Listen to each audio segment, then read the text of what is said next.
안녕하세요. 10월 27일 월요일입니다. 현재 일어나고 있는 중요한 흐름들을 좀 깊이 있게 파헤쳐보려고 합니다. 네, 반갑습니다. 경제부터 기술, 사회, 외교, 국제 소식까지 아주 다양한 자료들을 준비해 주셨더라고요. 네. 그래서 오늘은 이 자료들 속에서 우리가 좀 주목해야 할 지점들이 뭔지, 그 숨겨진 의미는 또 뭘지 같이 한번 이야기를 나눠보겠습니다. 자, 그럼 자료 첫 부분부터 시작해볼까요? 이게 정말 대단한 소식인데 코스피가 사상 처음으로 4천선을 돌파했다는 내용입니다. 네, 그리고 동시에 삼성전자 주가도 10만 원을 넘어서 그야말로 10만 전자 시대가 열렸죠. 정말 기록적인 날인데요. 이 자료들을 보면 단순한 숫자 이상의 의미가 좀 읽히는 것 같아요. 특히 이 속도, 놀랍지 않습니까? 맞습니다. 불과 넉 달 만에 1000포인트가 올랐다는 건데요. 네, 지난 6월에 3천선을 돌파했을 때도 정말 대단하다고 했었는데 말이죠. 그렇죠. 그 속도가 사실 핵심입니다. 당신 자료에서도 분석하고 있듯이 4개월 만에 4천선을 돌파했다는 건 그만큼 시장의 기대감이 아주 강하게 응축됐다가 폭발했다. 이렇게 볼 수 있는 증거죠. 어떤 기대감들이 그렇게 착용했을까요? 역시 정부의 증시 부양 의지 이게 하나 있고요. 또 반도체 경기 회복에 대한 전망 이게 또렷한 호재로 작용했습니다. 삼성전자 시가총액이 거의 600조 원에 육박하고 SK 하이닉스도 네, 53만 원을 넘어섰죠. 이렇게 대형 기술주들이 상승을 이끌고 있는 모습이고요. 근데 이렇게 가파른 속도는 조금 다른 질문도 던지게 하는 것 같아요. 자료에서도 그런 부분을 짚고 있던데요. 네, 맞습니다. 이런 속도 때문에 혹시 기대감이 실물 경제 회복 속도를 너무 앞지르고 있는 건 아닌지 그런 우려 또는 향후 시장 변동성에 대한 고민 이런 것들을 좀 생각해 봐야 한다는 거죠. 확실히 그 속도감 이면의 의미를 좀 따져볼 필요는 있겠는데요. 자, 그럼 이렇게 큰 기술 기업들이 시장을 이끄는 모습과는 또 다른 기술 이야기를 좀 해볼까요? 아, 카카오톡 관련 자료 말씀이시군요. 네. 카카오톡 이전 버전 UI를 복원해주는 비공식 패치, 리벤스드 관련 자료인데요.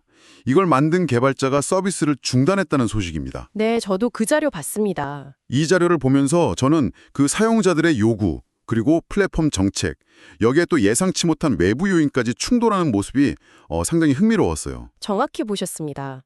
지난달에 카카오톡이 친구 탭을 그 SNS 피드처럼 바꿨잖아요. 네, 그때 사용자들 사이에서 불편하다는 의견이 꽤 많았죠. 맞아요. 기존의 그 간결한 목록 형태를 선호했던 사용자들이 많았던 거죠. 바로 그 지점을 파고들어서 한 개발자가 이제 리벤스드라는 오픈소스 기술을 활용한 겁니다. 아, 오픈소스 기술이요? 그게 어떤 거죠? 그러니까 소스 코드가 공개돼서 누구나 그걸 보고 수정하고 개선할 수 있는 그런 기술인데요. 이걸 이용해서 이전 화면으로 되돌리는 패치를 만들었고 이게 사용자들한테 큰 호응을 얻었던 거죠. 그런데 결국 서비스를 중단하게 됐다. 왜 그렇게 된 건가요? 당신 자료에 따르면 개발자가 밝히기를 지난 17일부터 외국에서 온 걸로 추정되는 세력의 디도스 공격, 그러니까 여러 기기에서 동시에 접속해서 서버를 마비시키는 그런 사이버 공격을 계속 받았다고 해요. 아, 디도스 공격 때문에요? 네, 그래서 결국 26일에 서비스 종료를 선언한 거죠. 사용자들이 원하던 기능을 제공하려던 시도가 그런 외부 공격 때문에 좌초된 거군요. 안타깝네요. 네, 그렇죠. 그런데 자료에 보면 또 다른 문제점도 지적되어 있어요. 어떤 점이죠? 이 패치를 사용했다가 카카오톡 계정이 영구 정지된 사례도 있다는 겁니다. 아, 계정 정지요? 네, 결국 기술적인 편의성을 추구하는 것과 기업의 정책 그리고 법적인 문제 사이에서 좀 아슬아슬한 줄타기를 하는 모습처럼 보이기도 하는 거죠. 그 지점이 참 복잡하네요. 네, 바로 그 부분이 이 사례가 우리에게 던지는 중요한 질문입니다. 개인이 상용 소프트웨어를 임의로 수정해서 배포하는 건 사실 저작권법 위반 소지가 있거든요. 그렇군요. 그리고 카카오톡 같은 서비스 제공 기업의 이용약관에도 어긋날 수 있고요. 카카오 측에서도 당연히 공식적으로 허용하지 않는 방식이었죠. 그러니까 사용자 불편을 해소하려는 좋은 의도나 기술적 시도에도 불구하고 현실적인 어떤 법이나 정책의 벽, 또 예기치 못한 사이버 공격 같은 암초에 부딪힌 셈이네요. 맞습니다. 당신이 매일 사용하는 이런 플랫폼 환경에서 사용자의 어떤 자유로운 활용 욕구와 기업의 통제 사이의 균형점, 이걸 어디서 찾아야 할지 좀 고민하게 만드는 그런 대목입니다. 네, 기술 발전의 또 다른 이면을 보여주는 사례 같습니다. 자, 이번에는 시선을 좀 국제 무대로 돌려보겠습니다. 이재명 대통령이 캄보디아와 스캠 범죄, 그러니까 전화 금융사기 대응을 위해서 공조하기로 합의했다는 소식입니다. 네, 관련 자료 봤습니다. 자료를 보니까 단순한 협력선언 뭐 이런 걸 넘어서서 꽤 구체적인 조치가 포함되어 있더라고요. 그렇습니다. 지금 동남아 순방 중인 이재명 대통령이 쿠알라룸푸르에서 훈 마네트 캄보디아 총리와 만나서 합의한 내용인데요. 핵심은 그거죠.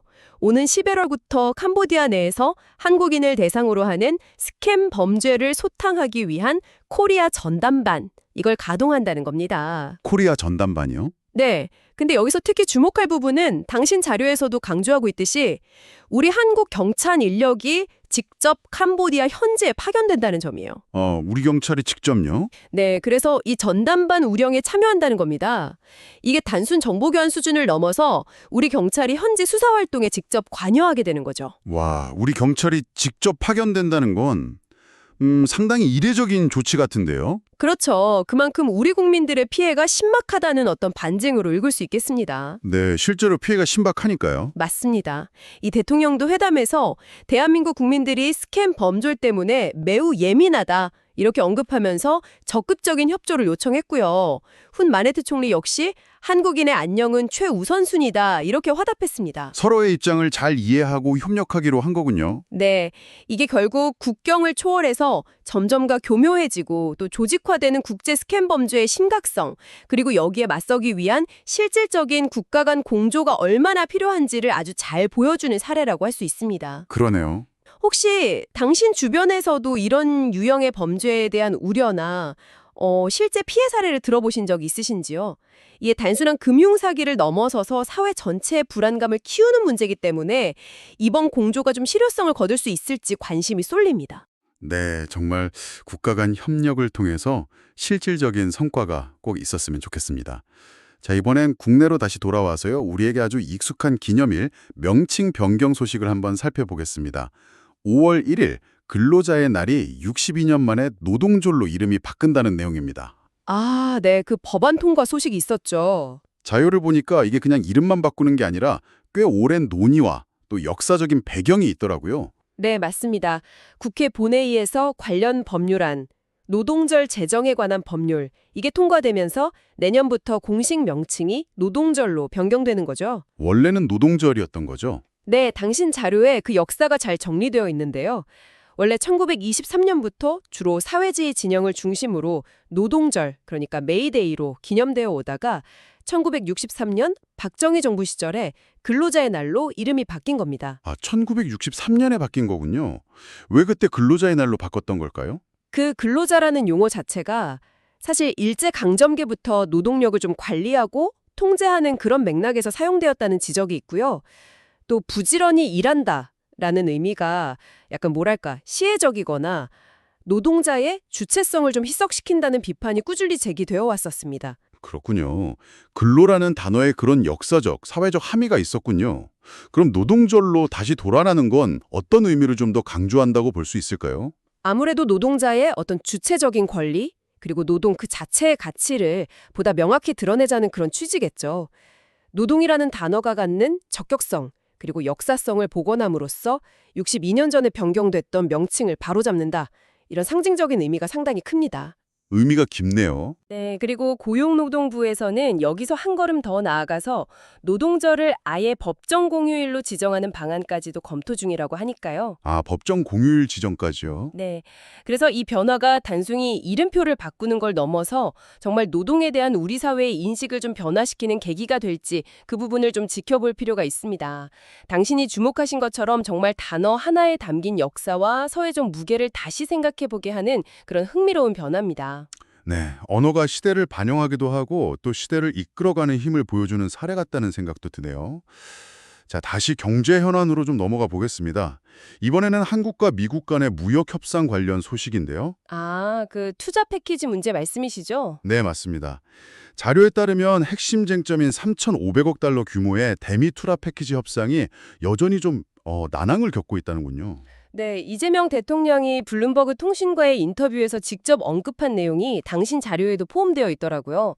미국 측이 요구하는 그 대규모 투자 패키지에 대해서 투자 방식, 금액, 시간표 등 모든 것이 여전히 쟁점, 스틸 이슈다 이렇게 밝혀서 양측의 입장 차이가 아직 좁혀지지 않고 있음을 시사했습니다. 구체적으로 어떤 부분에서 차이가 있는 건가요?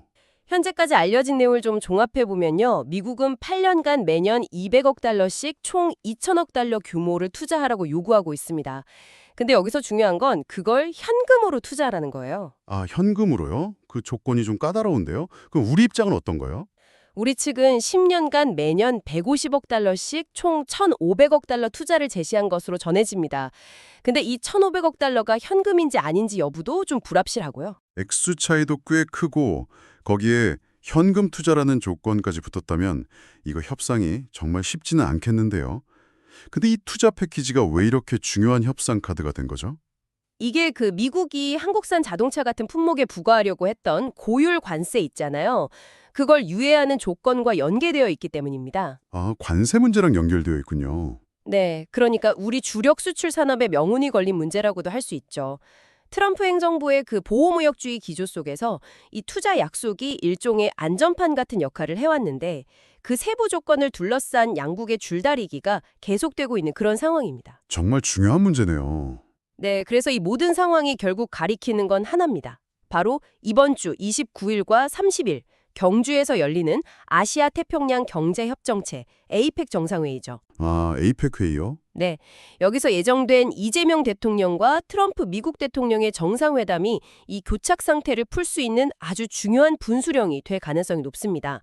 당신의 자료에서도 이 회담의 중요성을 상당히 강조하고 있고요. 그렇군요. 에이펙 회의 결과에 따라서 우리 경제에도 정말 적지 않은 영향이 있을 수 있겠네요. 긴장감이 좀 느껴집니다. 네, 그렇죠. 자, 이번에는 국제적인 자연재해 소식으로 넘어가 보겠습니다.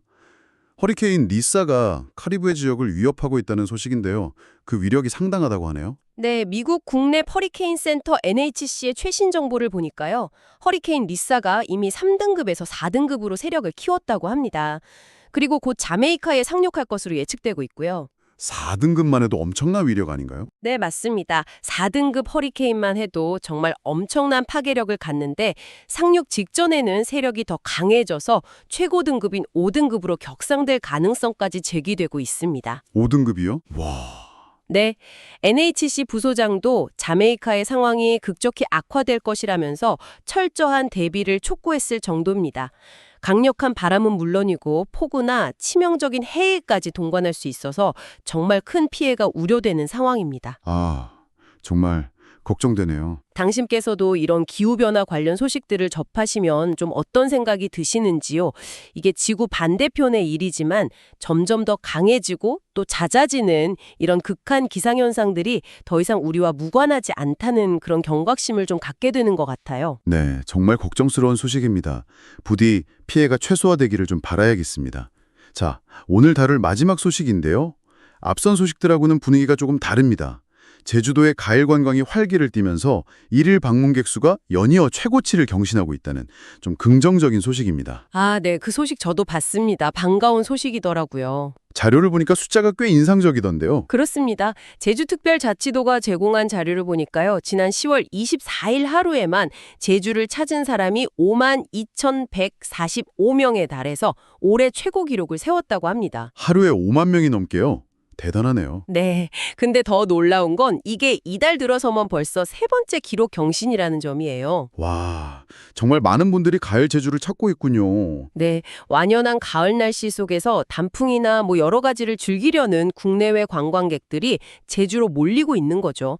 특히 외국인 관광객 수도 꾸준히 늘어서 연간 누적 200만 명 돌파를 눈앞에 두고 있다고 하니까요. 외국인 관광객도 200만 명 돌파를 앞두고 있다고요? 네, 이건 팬데믹으로 위축됐던 제주 관광 산업의 분명한 회복 신호탄으로 해석될 수 있겠습니다. 모처럼 정말 반가운 소식이네요. 제주의 아름다운 가을 풍경과 더불어서 지역 경제에도 좀 활력을 불어넣고 있다는 점이 참 고무적입니다. 자, 오늘 저희는 당신이 보내주신 자료들을 통해서 정말 다양한 이야기들을 나눠봤습니다. 코스피 4000 시대 개막과 기술주의 약진 소식부터 시작해서요. 네, 그리고 카카오톡 비공식 패치를 둘러싼 기술, 법, 사회적 논란도 있었고요. 스캠 범죄 대응을 위한 국제공조 강화 소식도 있었죠. 노동절 명칭 복원의 역사적 의미도 짚어봤고 또 한미 간의 팽팽한 투자 협상 줄다리기 상황도 살펴봤습니다. 카리브해를 위협하는 강력한 허리케인 소식에 걱정하기도 했고 또 활기를 되찾은 제주 관광 소식에 반감호하기도 했고요. 정말 숨가쁘게 돌아가는 국내외 소식들을 좀 깊이 있게 들여다본 시간이었습니다. 네, 오늘 살펴본 이 자료들이 우리 사회와 세계가 얼마나 다층적이고 또 복잡하게 움직이는지를 잘 보여주는 것 같습니다. 그렇죠.